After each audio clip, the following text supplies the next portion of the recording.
Hi all, my name is the Weeb Reviewer. I'm going to do a breakdown of some of my top 3 anime. At third, it's Welcome to Demon School Academy, Irmakens. It's got 3 seasons. It's about a boy who was sold to a demon called Sullivan, who was basically, his parents are crap, and so he sold him. But the art style is just, it's unique, it's quite cool. It's got the weirdest characters. It's just brilliant. The demon he is sold to is called Lord Sullivan. He's one of the top 3 greats of the demons and the highest ranks. And if the Demon King wasn't there, he is the highest rank. He runs the school that Irma attends. He has 2 friends that basically just stuck to him. They're some of the weirdest characters. There's Clara, who just makes toys and crap appear out of her pockets, and is just the most ADHD coded character there is. Pure and simple. And then there's Asmodeus, whose familiar is a serpent that just looks dope. He's meant to be the next Demon King.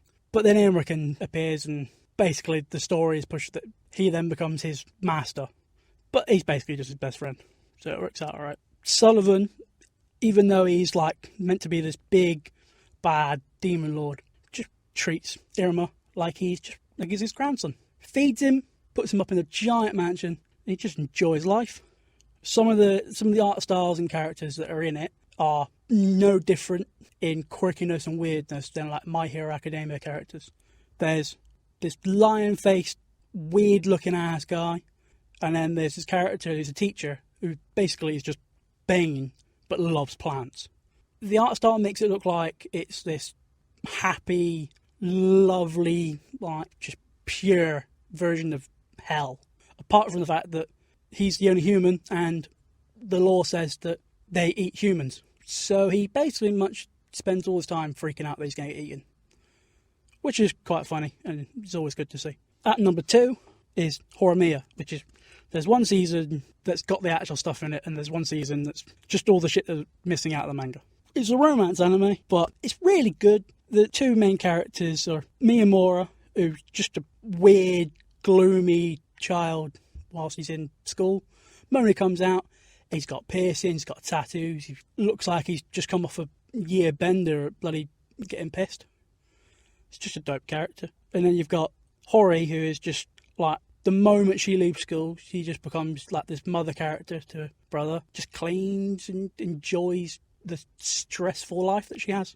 And then there's Miyamura and Toru, and basically they've got more of a bromance going than Hori and Miyamura has. They're just lovable. There's one scene which is the only good badass scene in the whole series, which is just when Miyamura headbutts the school council president because he was making Hori do more work and him do less, and he's just being a lazy sod. And then there's the character that is basically just best girl throughout the whole series, and it's Remy, the cutesy character, bit ditzy, but just as loyal to the student council president as you can be, and she's just goofy. It's just great. And then my top anime is Food Wars, which there's loads of seasons of. It might be some of the most etchiest show you can watch, but it's just food porn, and it's brilliant. And it's about the 2 main characters, which is Soma Yukihira and Eren Nakira.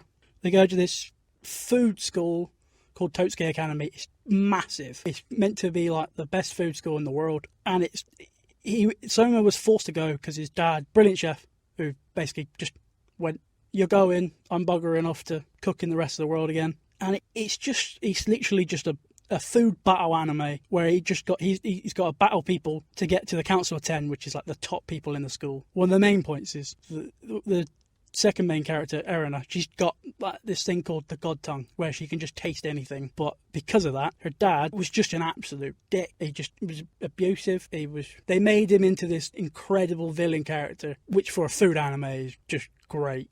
The fact that they managed to do it in such a weird way, where they made it where the school became a government, and then from the government it then became, we're now going to have to battle to keep the evil father from taking over and causing food to become standardized. And it's just every time they make a bit of food, they make like a dish. It's some of the most beautiful food you can ever see. The animation is like the whole budget's gone on. They're making food, and then just all the after effects of them, just once they eat it, they go into this massive foodgasm, which is where the art style becomes really ecchi, because then all their clothes get kind of ripped off, and different foods kind of attack them in weirdly sexual ways, which some people like, some people don't. It's not for everyone, but if you like food and you like anime, there isn't much better than it, really. It's just brilliant, that's all.